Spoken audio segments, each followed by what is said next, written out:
আলা ইন্না মিন ওয়ারাইকুম আইয়ামা, তোমাদের পরে এমন একটা জামানা আসবে যেই জামানার মধ্যে হাতের মধ্যে জ্বলন্ত আগুন রাখা যেমন কষ্টকর, ঈমান রাখা তেমন কষ্টকর। নবীজি বললেন জ্বলন্ত আগুন রাখা মিসলুল কবজি আলাল জামরি, মিসলুল কবজি আলাল জামরি, জ্বলন্ত আগুন রাখা যেমন কষ্টকর, ঈমান রাখা তেমন কষ্টকর। সাহাবারা প্রশ্ন করলেন, ইয়া রাসূলুল্লাহ, এই জামানা যদি আমরা পেয়ে যাই তাহলে আমাদের কি করা? নবীজি জবাব দিলেন, তালজামু জামাআতাল মুসলিমিন। আরেক বর্ণনা, হুযায়ফা ইবনুল ইয়ামান প্রশ্ন করলেন, হুজুর যদি ভয়ঙ্কর ফিতনার জামানা পেয়ে যাই কি করা? নবী বললেন, তালজামু জামাআতাল মুসলিমিন ওয়া ইমামাহুম, মুসলমানদের সর্ববৃহৎ দল এবং তাদের নেতাকে আঁকড়ে ধরবা। সাহাবা বললেন, ফাইন লাম তাকুন লাহুম জামাআ ওয়া ইমাম, তাদের যদি ইমাম না থাকে আর নেতা না থাকে তখন কি করব? হুজুর ইমামও নাই, নেতাও নাই, তাদের দলও নাই, তখন নবীজি বললেন, আলাইকা আন তাআদ্দু আলা আসলি শাজারা, গাছের গোড়া মারির দাঁত দিয়া, চোয়ালের দাঁত দিয়ে আঁকড়ে ধরে হলেও নিজের ঈমানকে বাঁচাইবা, মানুষের সামনে নিজের ঈমান বিক্রি করে দিবা। তো ভাই বলতেছিলাম, এই জামানাটা চলতেছে, আবার আপনার ঈমান হরণ করার জন্য চারদিক থেকে শয়তান বিভিন্ন রূপে চেষ্টা করতেছে। আল্লাহ পাক যেন আমাদের সকলের ঈমানগুলোকে হেফাজত করেন, বলেন আমিন। তাহলে নিজেদের আবিষ্কৃত কোনো জিনিস আমরা করব না, আল্লাহ নিজেদের আবিষ্কৃত কোনো জিনিস থেকে আমাদেরকে বেঁচে থাকার তৌফিক দান করেন। সুন্নত পালন করতে গিয়ে আমরা আকীদা নষ্ট করব না, বলেন আমার সাথে বাংলাটা, সুন্নত পালন করতে গিয়ে আমরা আকীদা নষ্ট করব না। বুখারী শরীফের 1605 নম্বর হাদিস, হযরত ওমর ফারুক রাদিয়াল্লাহু তাআলা কাবা শরীফের সামনে ঘুরতেছে, কালো পাথরকে চুমা দিচ্ছে। চুমা দেওয়ার সময় হযরত ওমর বলেন, পাথর, আবা ওয়াল্লাহি ইন্নী লাআলামু আন্নাকা হাজার। পাথরকে ডাক দিয়ে বলে, পাথর, আল্লাহর কসম আমি জানি তুমি একটা পাথর ছাড়া আর কিছু না, তুমি একটা পাথর।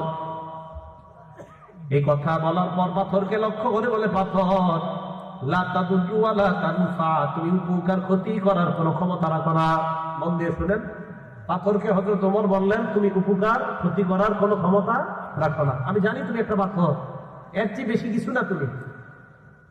এই কথা বলার পর হযরত ওমর বললেন, লাউলা আন্নী রাআইতুন নাবিয়্যা ইসতালামা কামা ইসতালামতুকা, আমি যদি আল্লাহ নবীকে কখনো তোমাকে চুমা দিতে না দেখতাম, আমি জীবনেও ওমর তোমাকে চুমা দিতাম না। নবী তোমারে চুমা দিছে তাই চুমা দিলাম, তুমি এটা পাথর, এটা বিশ্বাস, সুন্নত। এখন আমাদের প্রশ্ন, হুজুর আমরা তো সবাই হজে যাওয়ার সামর্থ্য নাই, আমরা আমাদের দেশে এরকম কি করি যে সুন্নত পালন করতে গিয়ে আমরা উল্টা পাল্টা করি? মন দিয়ে শোনেন, নাসাই শরীফের 1214 নম্বর হাদিস, যারা রাসূলুল্লাহ সাল্লাল্লাহু আলাইহি ওয়াসাল্লাম কবর উম্মি, আল্লাহ নবী তার মায়ের কবর জিয়ারত করলেন। মায়ের কবর জিয়ারত করার পর আল্লাহ নবী সাহাবাদের দিকে তাকাইলেন, তাকায় বললেন, নবী নিজে কান্না করলেন, ওয়াবকা মান হাওলা, সাহাবাদেরকে আল্লাহ নবী কান্না করাইলেন, সব কাঁদছে। সব শেষে নবী বললেন, জুরুল কুবুর, তোমরা কবর জিয়ারত করো, ফাইন্নাহা তুযাক্কিরুকুমুল মাউত, কবর জিয়ারত তোমাদেরকে মৃত্যুর কথা স্মরণ করায়া দিবে। কবর জিয়ারত করো। তাহলে বুঝলাম কবর জিয়ারত করা সুন্নত, বলেন কবর জিয়ারত করা কি সুন্নাত।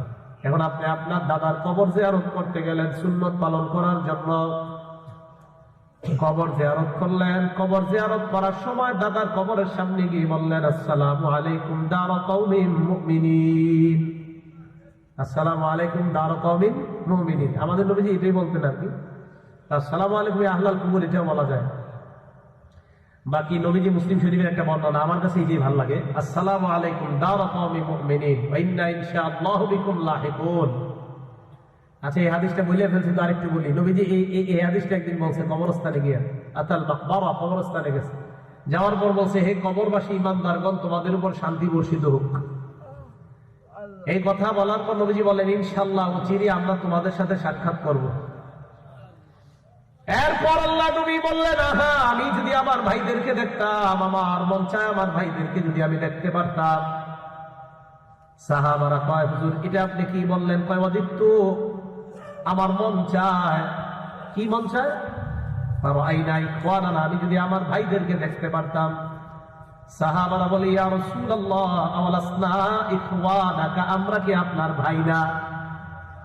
নবীজি জবাব দিলেন, আনতুম আসহাবী, তোমরা আমার সাহাবা, ওয়া ইখওয়ানুনা আল্লাযীনা লাম ইয়াতু বা'দু, আমার ভাই তারা যারা এখনো দুনিয়াতে আসে নাই। সুবহানাল্লাহ। নবীজি বললেন এখন আমার ভাইরা দুনিয়াতে আসে নাই। তো সাহাবারা কয়, হুজুর আপনি তাদেরকে কিভাবে চিনবেন যারা দুনিয়াতে এখন আসে নাই? কি দেখেন? নবীজি জবাব দিলেন, তোমাদের কারো একটা ঘোড়া আছে, ওই ঘোড়ার গুররুম মুহাজ্জালা, ঘোড়ার হাত পা গুলা কপাল গুলা বড় চমৎকার। এই ঘোড়াটা যদি এমন কালো নিকট ঘোড়ার মধ্যে থাকে, এই সুন্দর ঘোড়াটা পাইতে তার কোনো সমস্যা হবে কিনা? সাহাবারা বললেন, হুজুর সাদা একটা সুন্দর ঘোড়া কালো নিকট ঘোড়ার মধ্যে পাইতে কোনো সমস্যা হবে না। আল্লাহ নবী বললেন, কিয়ামতের ময়দানে আমার ভাই যারা তাদের হাতগুলা কপালগুলা পা গুলা ওযুর কারণে এমন চকচক করবে, তাদেরকে চিনতে আমার কোনো সমস্যা হবে না। এরা আমার ভাই, আমাদেরকে নবীজি বলছে আমরা ওনার ভাই। এখন আসেন কবর জিয়ারত করা সুন্নত। তো সুন্নত পালন করতে গিয়ে আপনার দাদার কবরের সামনে গেছেন, আপনি সূরা ফালাক নাস সব পড়ছেন, পড়ার পর বললেন দাদা, মানে সব বলছে, আল্লাহর কাছে বলছেন, আল্লাহ আমার দাদারে মাফ করে দেন, আল্লাহ আমার দাদার কবরটা জান্নাতের বাগান বানায় দেন, সব বলছেন আল্লাহরে। আল্লাহর কাছে সব চাওয়ার পরে শেষের দিকে বলছেন, দাদা আপনার নাতির বউয়ের 10 বছর বাচ্চা হয় না, একটু বাচ্চার ব্যবস্থা করেন। এতক্ষণ আল্লাহরে বললেন সব দিতে, এখন দাদারে বলতেছেন বাচ্চা দিতে। এই যে শিরিক করলেন, আকীদা শেষ। শাহজালাল রহমতুল্লাহর কবরে গেলাম আমি, আপনি, আমরা 4-5 জন সিলেট ঘুরতে গেছি, জাফলং চা বাগান টাগান ঘুরা শাহজালাল রহমতুল্লাহি আলাইহির কবরে গেলাম। যাওয়ার পর আমরা ওনার কবর জিয়ারত করলাম, আল্লাহর কাছে বললাম, আল্লাহ শাহজালাল রহমতুল্লাহ ইয়ামান দেশ থেকে এসে আমাদের দেশ থেকে শিরিক দূর করছে, বেদাত দূর করছে, আল্লাহ তাকে আপনি জাযায়ে খায়ের দান করেন, উভয় জগতে তাকে আপনি ভালো রাখেন, আল্লাহ আমাদের দুনিয়াতে তো তাকে আপনি ভালো রেখেছেন, আখিরাতে তাকে ভালো রাখেন, আল্লাহ তার কবরটা জান্নাতের বাগান বানান। শাহজালাল রহমতুল্লাহর জন্য দোয়া করলাম। করার পর শেষের দিকে বলতেছি, শাহজালাল আমি শুধু দাউদকান্দি নদীর উপাস থেকে আসছি। এতক্ষণ আল্লাহর সব বলছেন, এখন বলতেছেন শাহজালাল না। তো আসছি যে কারণে, আমার তো ছেলেটারে বিয়ে করাইছি 3 বছর হইল, বাচ্চা কাচ্চা হইতেছে না, কি করা যায়? শাহজালাল রহমতুল্লাহর করতেছে। তো সুন্নত পালন করতে গিয়ে শিরিক করলেন, আকীদা নষ্ট করলেন, আপনার ঈমান চলে গেল। মেহেরবানি করে এই জাতীয় কর্মকাণ্ড থেকে নিজেদেরকে বাঁচান, আল্লাহ আমাদের সকলকে হেফাজত করেন। তো সুন্নত পালন করতে গিয়ে আকীদা নষ্ট করা যাবে না।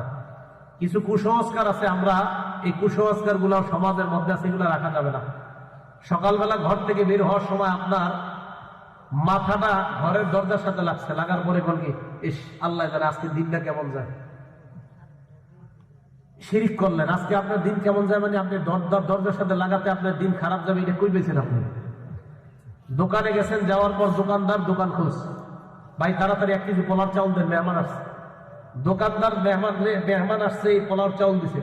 তো যিনি দৌড়ায় গেছে উনি মনে নাই পকেটে টাকা নিতে, বাইরে টাকাটা আনতে পারিনি, বাড়িতে দৌড় দিয়ে আনতেছে। এই যে তুমি কুফা লাগাইলাম, সারাটা দিন কেমন যাবে?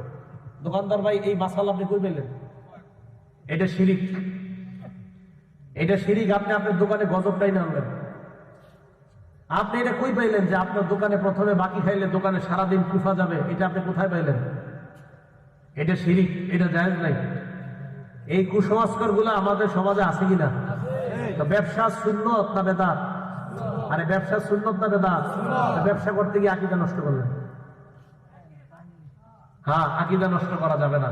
আল্লাহ আমাদের সকলকে বুঝে শুনে আমল করার তৌফিক দান করেন। একটা উদাহরণ দিলে বুঝবেন আপনারা। আবু দাউদ শরীফের হাদিস নাম্বার 3299 নাম্বার হাদিস। এক সাহাবা নবীজি সাল্লাল্লাহু আলাইহি সাল্লামের কাছে গেলেন, যাওয়ার পর বললেন, ইয়া রাসূলুল্লাহ নাযারাত উখতি আন তামশিয়া ইলা বাইতিল্লাহ। ইয়া রাসূলুল্লাহ আমার বোন মানত করেছে, আল্লাহর জন্য মানত করেছে, আমার বোন কাবা শরীফে হাঁটতে হাঁটতে যাবে, মান্নত করছে অনেক দূর, ওনার বাড়ি থেকে কাবা শরীফ অনেক দূর, মানত করছে আমার বোন হাঁটতে হাঁটতে সেখানে যাবে। আল্লাহ নবী বললেন, তোমার বোন এই মানত কেন করছে? কয় সওয়াবের জন্য। মানত কেন করছে? সওয়াব। কাবা করে হাইটে যাবে তো সওয়াবই তো নিয়ত, ঠিক না? নিয়ত তো ভালো। তো নবীজি বললেন, বাহন আছে নি? আছে। তো বাহন থাকতে এই উল্টা পাল্টা নিয়ত করতে গেছি তোমার বোন? আপনারা যারা এই জায়গায় আছেন, ট্রলার দিয়ে কি এই পারে যাওয়ার ব্যবস্থা আছে না? মানে আপনাদের একজন করলে আমি সাঁতার কেটে পারে যাবো, কেন? আপনি কি দরকার আছে সাঁতার কেটে যাবেন? এত বড় একটা নদী। এটা বাংলামি নিয়ত তখন হয়তো যদি ট্রলার না থাকতো, কিছু না থাকতো। তো আপনাদের এই জায়গার একজন নিয়ত করলেন সিলেট শাহজালাল রহমতুল্লাহর কবরের ওখানে যাবেন হাঁটতে হাঁটতে। কেন আপনার বাস নাই নাকি আপনার টাকা নাই? সব থাকার পরে এই যে মানত করছেন সোয়াবের নিয়তে, এটা বেদাত। সব থাকার পর সোয়াবের নিয়তে যে এই মানত করছেন, এটা বেদাত। সাহাবা বললেন ইয়া রাসূলুল্লাহ, আমার বোন মানত করেছে আল্লাহ ঘরে যাবে হাঁটতে হাঁটতে। আল্লাহ নবী বলেন তোমার বোন কি আর মানত করার জিনিস পায় না? লিতামশিয়া ওয়া লিতারকাবা, তোমার বোনকে হাঁটতে বলবা, তোমার বোনকে বাহনের মধ্যে চড়তে বলবা, বাহনে উঠতে বলবা, হাঁটতে বলবা, মানত আদায় হয়ে যাবে। আর বাহনের মধ্যে চড়তে বলবা। আল্লাহ তোমার বোনকে এই কষ্ট দিতে চায় না। বাহন থাকার পরেও তোমার বোন কেন হাঁটতে হাঁটতে কষ্ট করবে? আগে ছিল জাহাজে হজ করা, তো এখন প্লেন আছে না, তা আপনি এখন জাহাজে যাবেন কেন? প্লেনে আপনি 6 ঘন্টা চলে যাবেন। তো রাসূল করিম সাল্লাল্লাহু আলাইহি সাল্লাম এটা বললেন। আবু দাউদ শরীফের 3000 নম্বর হাদিস, 3300 নম্বর হাদিস। আগেরটা গেল 3299, এর পরের হাদিসটা নবীজি সাল্লাল্লাহু আলাইহি ওয়াসাল্লামের জায়গায় ভাষণ দিলেন। ভাষণ দেওয়ার সময় আল্লাহ নবী দেখেন সবাই সুন্দরভাবে আল্লাহ নবীর বয়ান শুনতেছে, একজন দাঁড়ায় রয়েছে, রৌদ্রের মধ্যে দাঁড়ায় রয়েছে।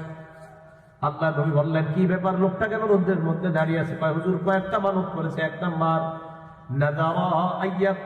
নাযারা আইয়াকুমা, মানত করছে সে দাঁড়ায় থাকবে, ওয়ালা ইয়াজলিসা, বসবে না, এই মানত করছে। আর কি মানত করছে? বসবে না, ভালো কথা, দাঁড়ায় থাকবে। আর সে ওই জায়গায় রৌদ্রে দাঁড়ায় রয়েছে কেন? কয় হুজুর নাযারা, মানত করেছে আল্লাহ ইস্তাজিল্লা, সে ছায়া নিবে না, মানত করছে, সে ছায়া গ্রহণ করবে না। নবীজি বললেন আর কি মানত করছে? তোমরা বললেও শুনবে না। হুজুর আরেকটা মানত করছে নাযার আল্লাহ তাকাল্লামা, কারো সাথে কথাও বলবে না। আমরা গিয়ে বললেও লাভ নেই। নবীজি বলে সর্বনাশ। আর হুজুর নাযার আইয়াসুমা, মানত করেছে রোজা রাখবে, রোজা, কথা বলবে না, দাঁড়ায় থাকবে, ছায়া পড়বে না। নবীজি ধরে নিয়ে ফেলবেন। মুরুহু, তাকে বলো ফাল্লিয়া তাকাল্লাম, কথা বলতে বলো, ওয়ালিয়াস্তাজিল্লা, ছায়া নিতে বলো, ওয়ালিয়াকুদা, বসতে বলো। হ্যাঁ রোজা রাখছে, এটা পুরো করতে বলো। ভবিষ্যতে যাতে এই জাতি উল্টা পাল্লা মানত না করো, নিষেধ করে দাও। তাহলে বলেন তো এই যে ওয়াজ শোনা ভালো না খারাপ? ভালো। এখন উনি একটা মানত করছে কি, উনি নবীর বয়ান শুনবে, রৌদ্রের আলোর মধ্যে কষ্ট করে রৌদ্রে দাঁড়ানো যায়, কখন যদি জায়গা না পায়। সবাই সুন্দরভাবে বসে রয়েছে, এ মানত করছে ছায়া বসবে না, রৌদ্রে দাঁড়ায় থাকবে, বসবে না, কথাও বলবে না। তো বুঝাইতে চাইলাম কোন মানত যদি এই নিয়তে করা হয় যে সোয়াবের কারণে, আর এরপরে যদি নিজের জানরে কষ্ট দেওয়া উদ্দেশ্য হয়, তাহলে এই মানত করা জায়েজ নাই। কারণ আল্লাহ তো আপনারে এটা বলে নাই, আপনার তো সব আছে, ছায়া আছে, ছায়া না থাকলে রৌদ্রে দাঁড়াইতেন। কি বুঝতে পারলাম আমরা? ইসলামের মধ্যে আমরা বাড়াবাড়ি নিজের থেকে বানাবো। দেখেন বললাম না, ইসলাম আমরা কঠিন বানাইনি। আপনার জন্য সহজ ছিল বৈশা বৈশা ওয়াজ শোনা, কে বসে আপনার দাঁড়ায় শুনতে? কঠিন বানায়নি। আবু দাউদ শরীফের আরেক হাদিস, নবীজি দেখে এক ব্যক্তি কাবা শরীফের সামনে নাকের মধ্যে আংটা লাগায়া, আংটার মধ্যে রশি লাগায় ঘুরতেছে। হাদিস আছে, আংটা, এটার মধ্যে রশি লাগায়। নবীজি বললেন কি ব্যাপার, এইরকম কেন করে? সাহাবারা বললেন হুজুর মানত করছে এইভাবে নাকের মধ্যে আংটা লাগাবে, আংটার মধ্যে রশি লাগায় লাগায় টানবে। নবীজি বললেন তাড়াতাড়ি আমার কাছে আনো। কত আহান নবী সাল্লাল্লাহু আলাইহি ওয়াসাল্লাম বিয়াদি, আল্লাহ নবী নিজ হাতে ওই জায়গায় দিয়েছে। সুবহানাল্লাহ। এই হাদিস দ্বারা বোঝা যায় বেদাত যখন দেখবেন, বেদাতের খানকা যখন দেখবেন, এলাকার উলামাদেরকে নিয়ে অন্যদের অপেক্ষা করা দরকার নাই, নিজেরাই ভেঙে দিবেন। এই হাদিস দ্বারা এটাই বোঝা যায়। নবীজি সাল্লাল্লাহু আলাইহি ওয়াসাল্লাম বেদাত নিজে গাইতে দিয়েছে, নিজে। আর আমার আফসোস লাগে, কষ্ট লাগে কখন দেখবেন সালার চট গায়ে দিয়ে রয়েছে বিশ্বাস। এই বিশ্বাসের 5 তলা বাড়ি আছে, কেন উনি সালার চটটা পরিবর্তে একটা পাঞ্জাবির ওনার তৌফিক হয় নেই। বিশ্বাসের বাড়ি কয় তলা? গায়ে কিসের চট? এই সালার চট কবে থেকে জানেন? যেদিন ওনার মুরিদরা সালার চট দেখা ওনার মুরিদ হয়েছে। যেমন আপনাদের এই নদীর পাশে একজন আসছে, আর আপনাদের আকল এরকম হয়ে গেছে, নদীর পাশে এসে দেখছেন সালা গায়ে দিয়ে টাই দিয়ে ঘুরতেছে, নামাজুল্লাহ কিচ্ছু নেই। তখন আপনাদের এলাকার 2 জন মুরব্বী কয় না রে কিছু একটা আছে। কিছু একটা না থাকলে কেন? এই যে কিছু একটার পরে বাস সালাওয়ালা মুরিদ হয়েছেন, বাস আল্লাহ মুরিদ হয়েছে। হওয়ার পর হইতে হইতে 1 লাখ মুরিদ হয়ে গেছেন। কয়জন? 1 লাখ। 1 লাখে 1 টাকা করে দিলে কয় টাকা হয়? 1 লাখ টাকা। 1 লাখ মানুষ মুরিদ কি ওনার একটা পাঞ্জাবি বানায় দেওয়ার তৌফিক হয় নাকি? হ্যাঁ, হাদিস দ্বারা বোঝা যায় তৌফিক থাকার পর সালা গায়ে দিয়ে বললে ওই সালা কেটে দাও। নবীজি সাল্লাল্লাহু আলাইহি সাল্লাম আংটা লাগাইছে, কথা যে মানত করছে এই উল্টা পাল্টা কাজ করতে গেছে, কাটো। মুরিদরা মিলা পিসাবরে 5 তলা একটা বাড়ি বানায় দিল, কিন্তু পাঞ্জাবি দিতে পারল না। কেন? কারণ এটা হইল ওনার ওইটা যদি না রাখে তাহলে ওনার ভবিষ্যৎ অন্ধকার। এই জন্য সালাটা ঠিক আছে, কারণ ওনার নাম হয়ে গেছে সালাওয়ালা পীর। আপনারা যারা মুরিদ, আমি বলবো না আপনাদেরকে কষ্ট দিব না, আপনারা কেউ কষ্ট দিবেন না। আচ্ছা, আমাদের এই যে এলাকার ছোট ছোট বাচ্চাদেরকে তাদের শরীরে কাপড় না থাকলে কি বলি? ল্যাংটা। কি বলি? সবাই বলেন কি বলি? ল্যাংটা। আপনারা আকল খাটান, মনে করেন আমি একজন পীর, আমার নাম দিলেন ল্যাংটা। আচ্ছা, ল্যাংটা কারে বলেন? শরীরে কাপড় না থাকে। এখন আমারে বলে একজন পীর সাহেবের নাম ল্যাংটা হয়ে গেল, যিনি আল্লাহর কাজ করবে, রসুলের কাজ করবে, আল্লাহর কাজ করবে, রসুলের কাজ করবে, তো ওনার নাম আপনার মানে আমার নাম দিয়ে দিলেন ল্যাংটা, মানে এটা কি করলেন? এটা আকলে ধরে না। আপনারা কষ্ট নিন না, যারা আপনারা মনে করেন আপনারাই মুরিদ, আমি ল্যাংটার মুরিদ, আপনি তা আমার নামটা আপনার স্মরণ করেন, আমি আপনার পীর, আমার ল্যাংটা কিন্তু আপনি স্মরণ করে না। আপনাদের লজ্জা থাকা উচিত। আপনি তো আপনার বাচ্চার পরনে কাপড় না থাকলে বলেন ল্যাংটা ছেলে নিয়ে যাও, আর আপনি বিশ্বাসে আপনি আমার ল্যাংটা নিতে আপনার একটু খারাপ লাগে না? কথাগুলো অনেক ভাবার, গবেষণা, চিন্তা করার। আল্লাহ আমাদের সকলকে বুঝে শুনে বেদাত মুক্ত সমাজ গড়ার তৌফিক দান করেন। কেন বললাম? কিয়ামতের আগে বিভিন্ন নামে বেনামে অনেক দল আপনাদেরকে জাহান্নামের দিকে ডাকবে। জান্নাতের রাস্তা একটা, জাহান্নামের রাস্তা অনেকগুলা, অনেক নামে আপনাদেরকে ডাকবে। আল্লাহ আমাদেরকে সকলকে এই জাতীয় নামগুলা থেকে বেঁচে থাকার তৌফিক দান করেন। এর মধ্যে একটা নামের নাম আহলে কোরআন। আহলে কোরআন মানে শুধু কোরআন মানবে, হাদিস মানবে না। শুধু কি মানবে? কোরআন মানবে, হাদিস মানবে না। এরা আপনাকে দাওয়াত দিতে দিতে আপনাদের এলাকায় যারা ফেসবুক চালায় অলরেডি দাওয়াত পেয়ে গেছে। না আহলে কোরআন দাওয়াত পাওয়ার পর আহলে কোরআন ওই ব্যক্তিকে বুঝায় কোরআনের মধ্যে দেখো নামাজের কথা আছে কিনা। ব্যক্তি কোরআন খুইলা দেখে হ্যাঁ নামাজের কথা কোরআনে আছে, সুন্দর। এবার আহলে কোরআনের গুরু আপনাকে টোপ দিবে, কোরআনে নামাজের কথা আছে কিন্তু ফজরের নামাজ যে 2 রাকাত দেখো তো কোরআনে আসেনি। আপনি পুরা কোরআন খুঁজা দেখলেন ফজর নামাজ যে ফরজ 2 রাকাত পুরা কোরআনের কোথাও লেখা নাই। তখন আপনি ভাবেন কি ঘটনা কি? জোহরের নামাজ 4 রাকাত পুরা কোরআনের 6236টা আয়াতের মধ্যে কোথাও আছে কিনা দেখো। কোরআন আয়াত কয়টা? না 6266টা, এটা ঠিক না। 6236 এটাই সঠিক। হ্যাঁ এটাই সঠিক। আজকে গুণে দেখেন 6236 এটাই কোরআনের সঠিক আয়াত সংখ্যা। 666 আইসা গেছে আর কি, ছোটবেলা থেকে শুনতে শুনতে বড় হয়েছেন আপনারা, আমরা যাই করে ভুলে যাই। 6236 এটাই সঠিক। বললাম না ভুলে ভরা আমাদের সমাজ। এখন আপনি পুরা কোরআন খুললেন, খোলার পর দেখলেন 4 রাকাত জোহর, আসর 4 রাকাত ফরজ, মাগরিব 3 রাকাত ফরজ, এশা 4 রাকাত ফরজ, কোরআনের কোথাও লেখা নেই। এবার আপনার গুরু ফেসবুকে আপনাকে বলবে তো কি বুঝলা, তখন বলবেন কি একটু ভাবতেছি আমি। ফেসবুকে পরের দিন আপনাকে বলবে কি কিছু তো বললা না, কি কোরআনে তো নামাজের কথা আছে কিন্তু কিভাবে নামাজ এটা তো কোরআনে নাই। তখন বলবে অতএব কি, অতএব যেহেতু কোরআনে নাই সুতরাং তুমি কোনোভাবে ধ্যান করলেই নামাজ হয়ে যাবে। ওরকম মসজিদে মুসল্লিদের সাথে গিয়ে এইভাবে রুকু করতে হবে, সেজদা করতে হবে, যুক্ত হবে তাদের সাথে, এটা যেহেতু নাই তাদের তোমার করা লাগবে। এই হলো আহলে কোরআন। নবীজি সাল্লাল্লাহু আলাইহি সাল্লাম তাদের ব্যাপারে কি বলছে? ইবনে মাজাহ হাদিস নাম্বার 12, নবীজি সাল্লাল্লাহু আলাইহি সাল্লাম বলেন ইউশিকুর রাজুলু মুত্তাকিয়ান, এমন একটা জামানা আসবে যে জামানায় মানুষ সিংহাসনের মধ্যে বসবে, বসার পর বলবে আমি বড় পণ্ডিত।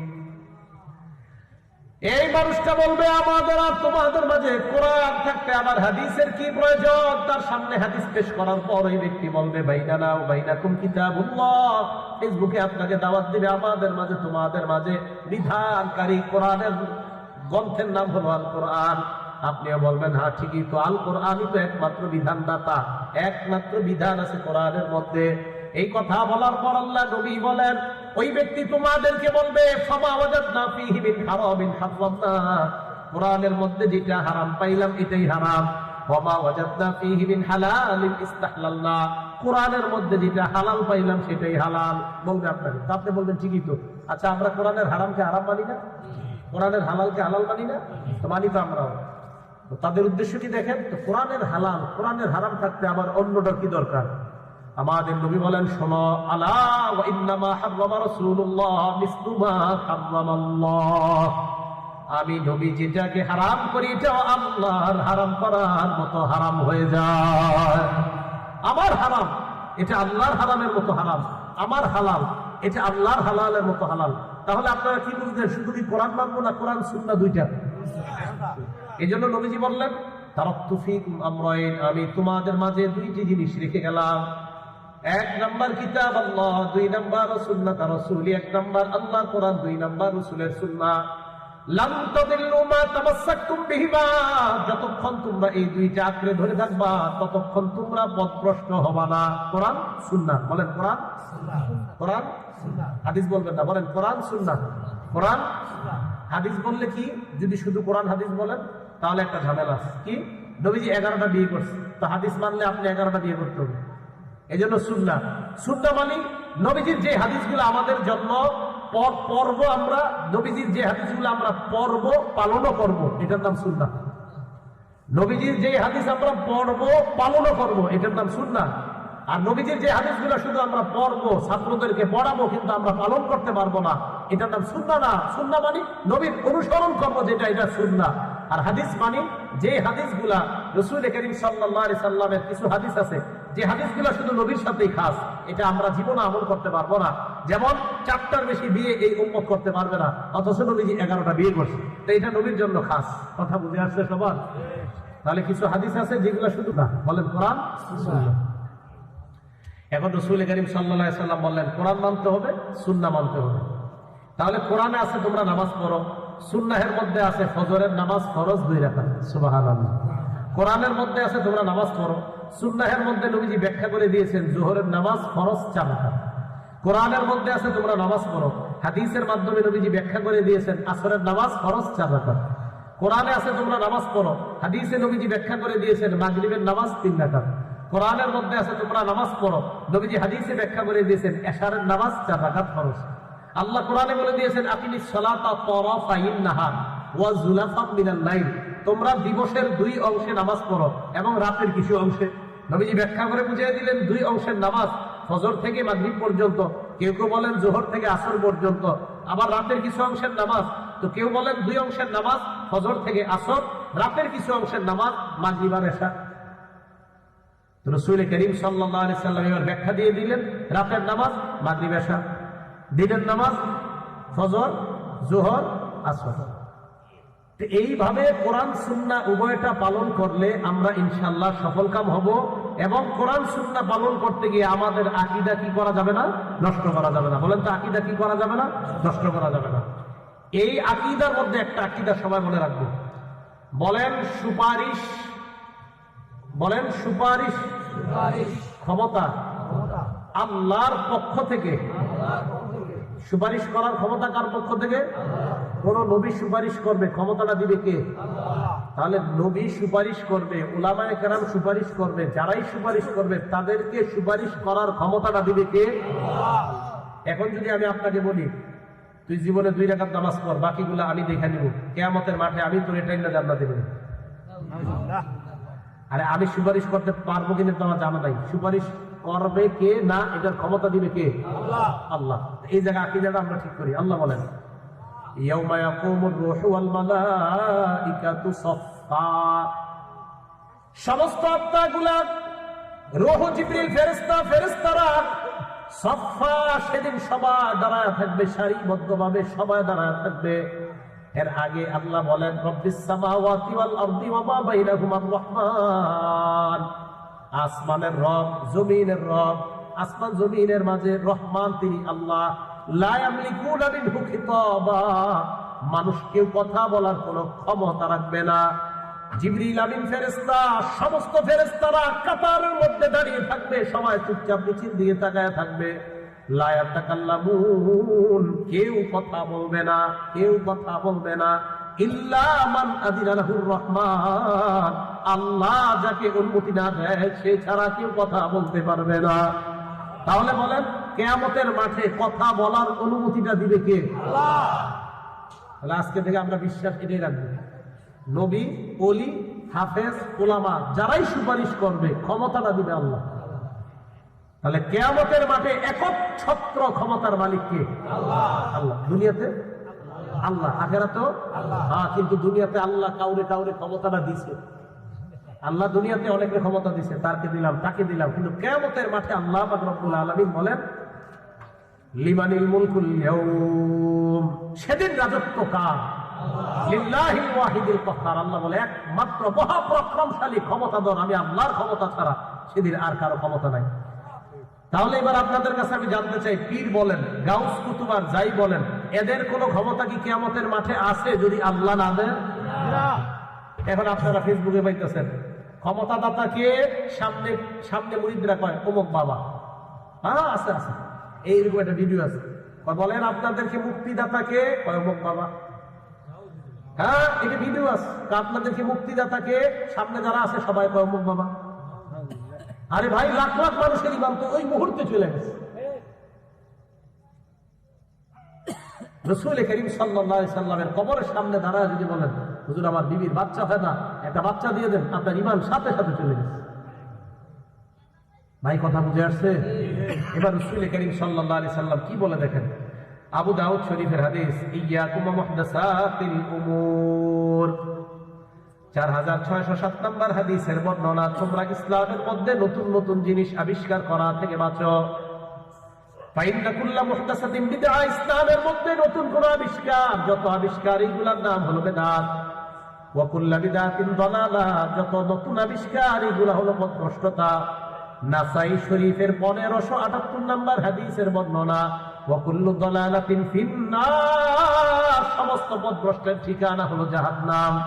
ইসলামের মধ্যে নতুন আবিষ্কার, এটার নাম বেদাত। সমস্ত বেদাত পথভ্রষ্টতা, সমস্ত পথভ্রষ্টতার ঠিকানা জাহান্নাম। আপনাদেরকে আমি এবার প্রশ্ন করি, ইসলামের মধ্যে যদি নতুন কেউ কিছু বানায় এটার নাম কি? বেদাত। নতুন আবিষ্কার কি নাম? বেদাত। বেদাতের বাংলা নতুন আবিষ্কার। বলেন নতুন আবিষ্কারের ঠিকানা কই? জাহান্নাম। বলেন নতুন আবিষ্কারের ঠিকানা কই? এখন আমি আপনাদেরকে প্রশ্ন করি, আমাদের নবী ইসলামের মধ্যে ঈদ রাইখা গেছে কি রাখে নাই? সবাই কয় না? 2697 নম্বর হাদিস বুখারী শরীফের, কি কয় দেখেন, আজকে থেকে এটা মনে রাখবো, মান আহদাসা ফি আমরিনা হাযা মা লাইসা মিনহু ফাহুয়া রাদ্দুন। নবীজি বলে ইসলামের মধ্যে আমি যা রাইখা যাই নাই, আল্লাহ যা দেয় নাই, এর বিপরীতেও যদি কেউ নতুন কিছু বানায় ফাহুয়া রাদ্দুন, এটা প্রত্যাখ্যাত, এটা প্রত্যাখ্যান করা হবে। এখন আমাদের নবী ইসলামের মধ্যে আমাদের জন্য, মুসলমানের জন্য ঈদ রেখে গেছে কয়টা? আওয়াজ দিয়ে কয়টা? দুইটা। এখন তৃতীয় যদি কেউ কিছু বানায় এটার নাম এ তো বুঝে আসছে সহজে। ইসলামে আমাদের নবী ঈদ রেখে গেছে কয়টা? দুইটা। তৃতীয় কেউ বানাইলে এটার নাম কি হবে? এটাকে আমরা পালন করব? আসলে মুখ দিয়ে এখন না অন্তর থেকে বলতেছেন কেউ পালন করবো না। যদি করেন তা আপনি পথভ্রষ্ট মার্কা কাজ করলেন, আর পথভ্রষ্টতার ঠিকানা জাহান্নাম। এবার রাসূল করিম সাল্লাল্লাহু আলাইহি সাল্লাম বুখারী শরীফের এক বর্ণনা কি বলে দেখেন, মান আহদাসা হাদাসা, কেউ যদি কোনো বেদাত বানায়, আও আওয়া মুহদিসা, অথবা কোনো বেদাতিকে যদি কেউ আশ্রয় দেয়। আপনাদের এলাকার মধ্যে যদি কোনো বেদাতিকে আপনারা খানকা বানায় দেন, বেদাতি কর্মকাণ্ড পরিচালনা করার জন্য বিশ্বাস করেন, আপনাদের এলাকার কেউ জায়গা দিয়ে দিয়েছেন এক কাটা, হযরত এই জায়গাটা খানকা বানান, ওলামা এখানে আপনারা বারবার বুঝাইছে ভাইও দিয়েন না, এটা ঠিক না, এটা অন্যায়। এরপরে আপনি দিচ্ছেন, নবীজি বলেন লানাতুল্লাহি আলাইহি, তার উপর আল্লাহর অভিশাপ, ওয়াল মালাইকা, ফেরেশতাদের অভিশাপ, ওয়ান নাসি আজমাইন, দুনিয়ার যত মানুষ আছে সমস্ত মানুষের অভিশাপ। তাহলে বেদাতি কোন খানকা যদি আপনাদের এলাকায় কেউ বানায়, এই বেদাতি খানকা যে বানিয়েছে, এই বানানোর জায়গা দাতার উপর কার অভিশাপ?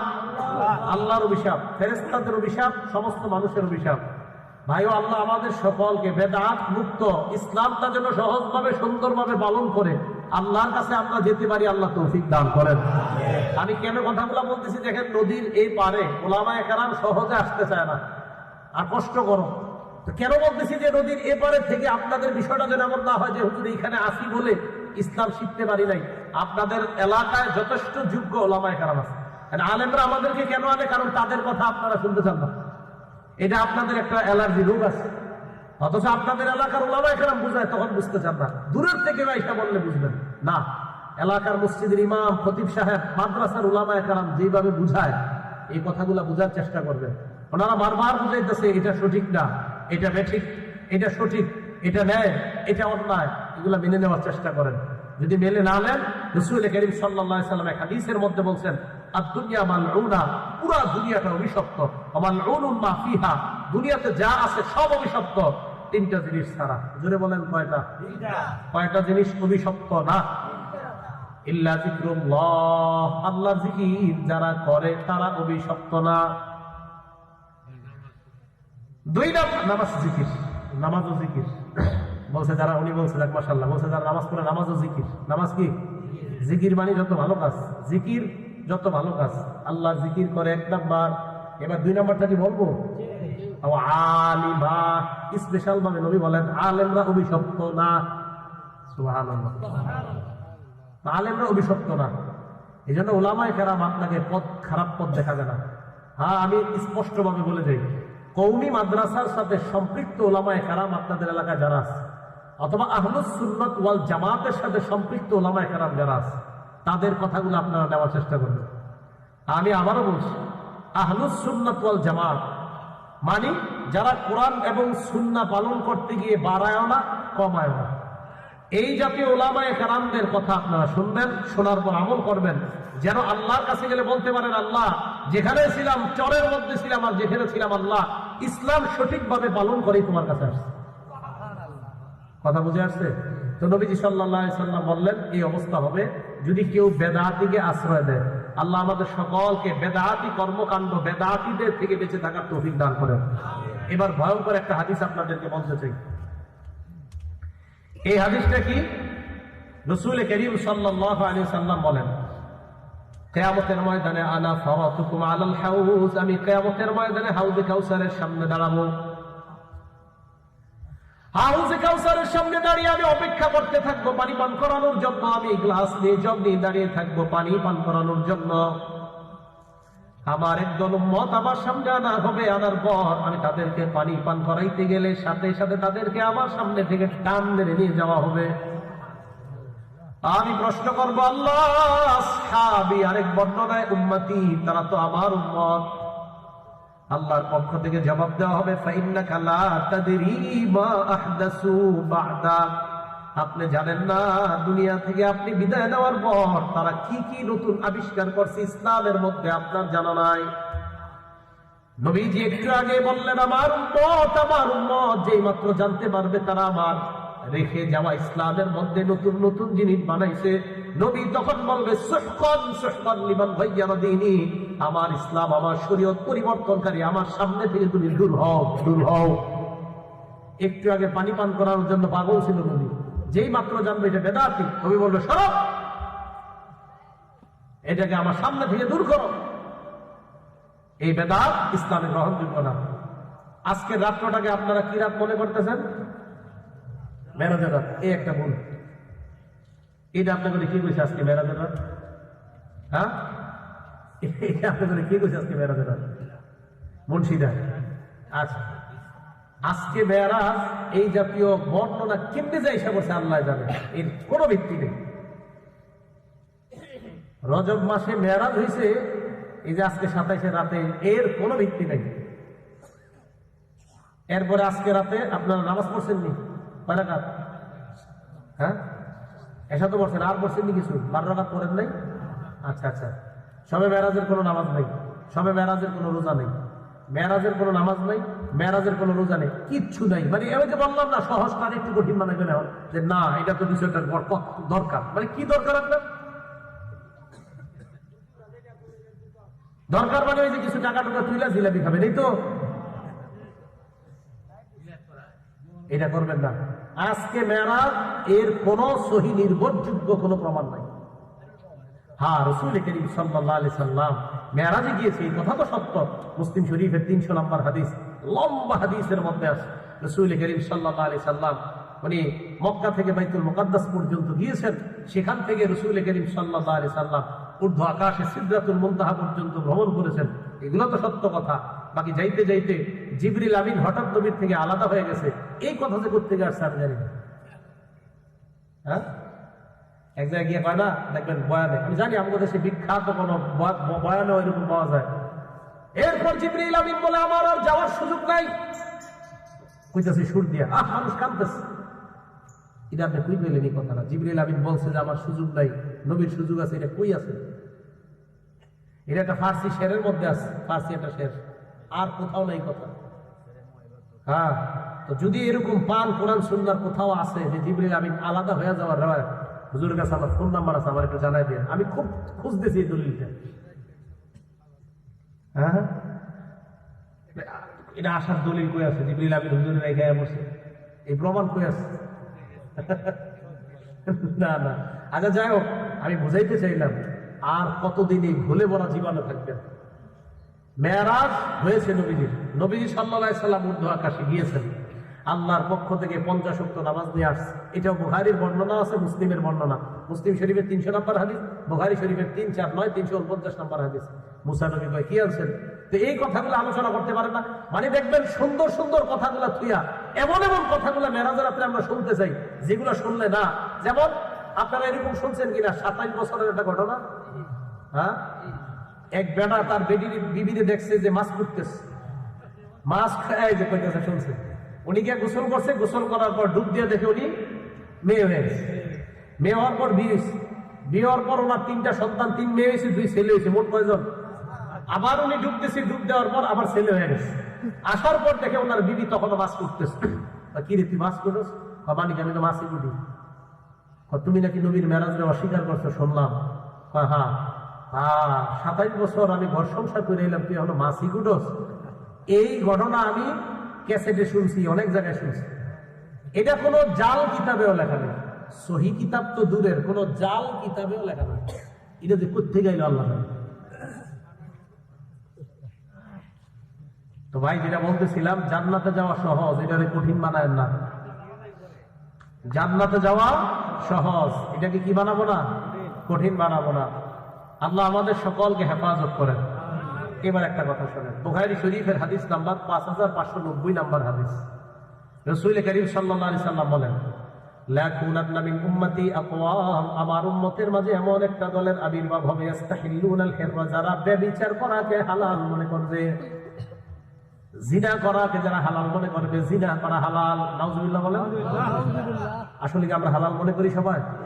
কিন্তু করেন অনেকে, দলিল দিলে বুঝবেন। তাহলে প্রথম কথা কি, কাকে হালাল মনে করবে? জিনা। হুজুর আমাকে বুঝাই দেন কথাটা, বুঝতে চাননি সবাই? বুখারী শরীফের আরেক হাদিস দিয়ে বুঝাইতে হবে। তাহলে এই অংশটা আগে, এই অংশ মনে রাখেন, জিনাকে হালাল মনে করবে।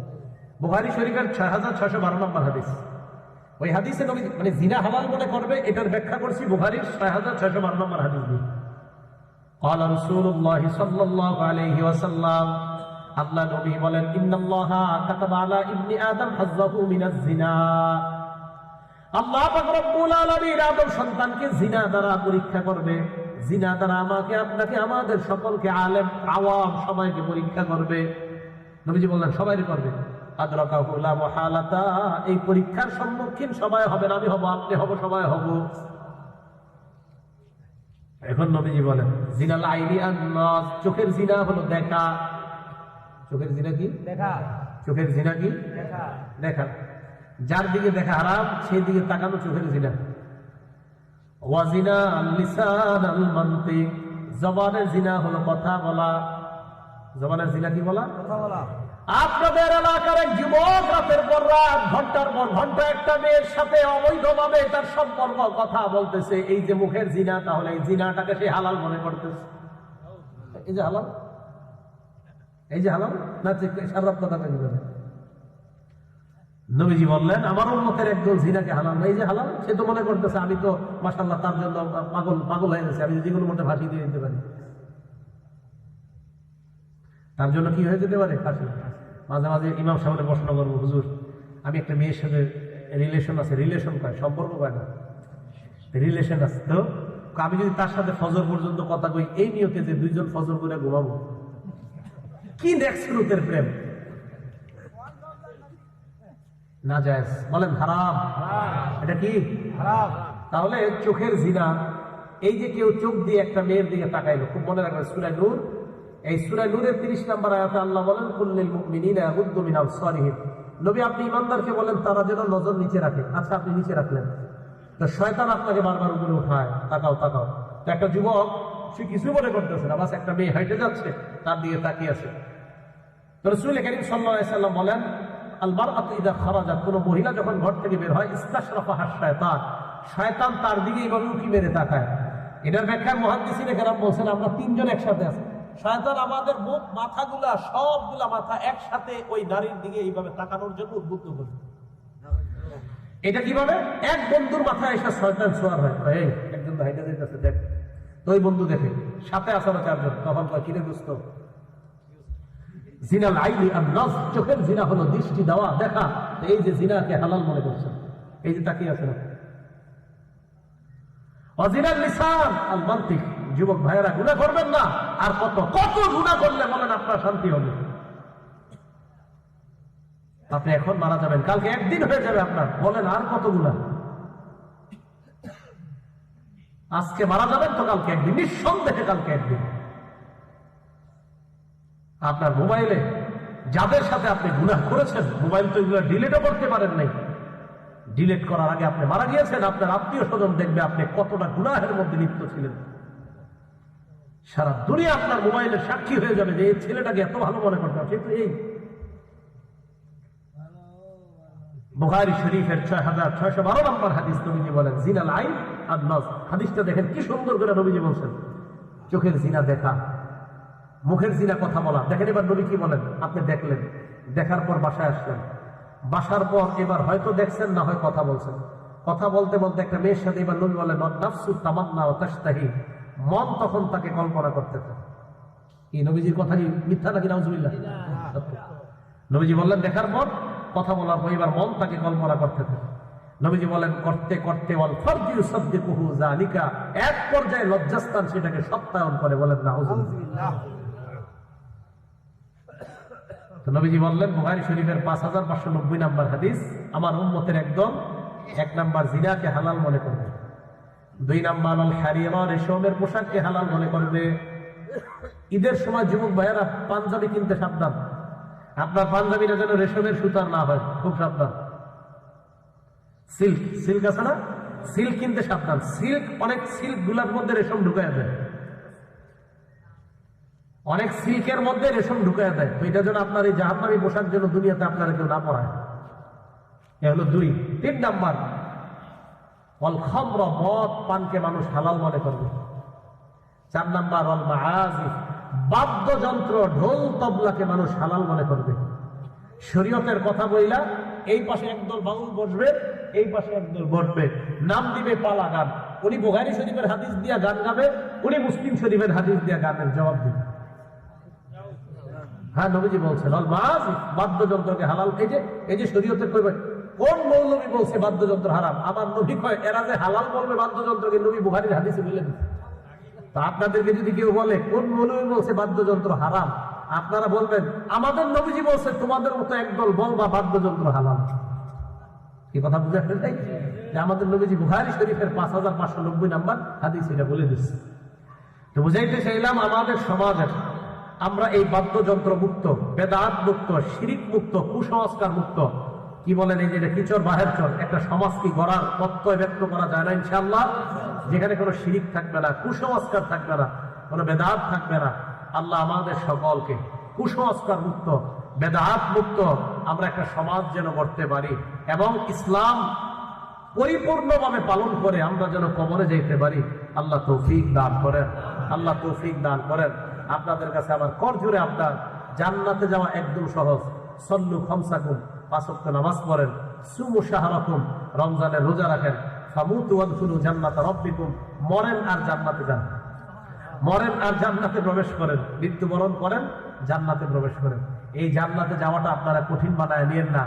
লাল লাগবে, নীল লাগবে, অমুক লাগবে, রং লাগবে, এগুলা করে বাড়াবাড়ি করেন না ইসলামটাকে আপনারা। হ্যাঁ, আপনাদের এই প্যান্ডেল দেখে আমার ভালো লাগছে একটা কারণে, আশেপাশে কোনো রং ঢং দেন নাই, আমি ভাবছিলাম চর অঞ্চলের এই প্যান্ডেল কোন রং ঢং হতেও পারে, আল্লাহ বাঁচাইছে যে রং ঢং হয় না। রং কি দরকার, রং ঢং তো কোনো দরকার নেই। এখন তাই এই যে প্যান্ডেলটা করছেন এটা সহজ হয়েছে না? এখন আপনারা ইচ্ছা করে কি করলেন, এইদিকে কতগুলো ফুল, আরে ওর তো জবান থাকলে বলতো ভাই আমি কষ্টে আছি। এখন আপনারা আমি এলে বসলাম, দেখবেন বক্তার সামনে এই পর্যন্ত ফুল, এদিক দিয়ে এই পর্যন্ত ফুল, ফুলের ইয়াতে বক্তা খুঁজে পাওয়া যায় না। আপনি কি দরকার আছে এতগুলা করার? কোনো দরকার নেই। ইসলামের মধ্যে বাড়াবাড়ি করে ইসলামটা কঠিন বানায় দিয়েন না, সহজ ভাবে যেন আমরা জান্নাতে যাইতে পারি। আমি আপনাদের সকলের সাথে জান্নাতে যেন দেখা করতে পারি, আল্লাহ তৌফিক দান করেন। আমরা সবাই যেন একসাথে জান্নাতে আবার এমন একটা আলোচনার বৈঠক আমরা গল্প করতে পারি জান্নাতে, আল্লাহ তৌফিক দান করেন। তাহলে উলামায়ে কেরামের পরামর্শ নিয়ে চলবেন তো ইনশাআল্লাহ, আল্লাহ তৌফিক দান করেন। আমিন ওয়া আখিরু দাওয়ানা আলহামদুলিল্লাহি রাব্বিল আলামিন।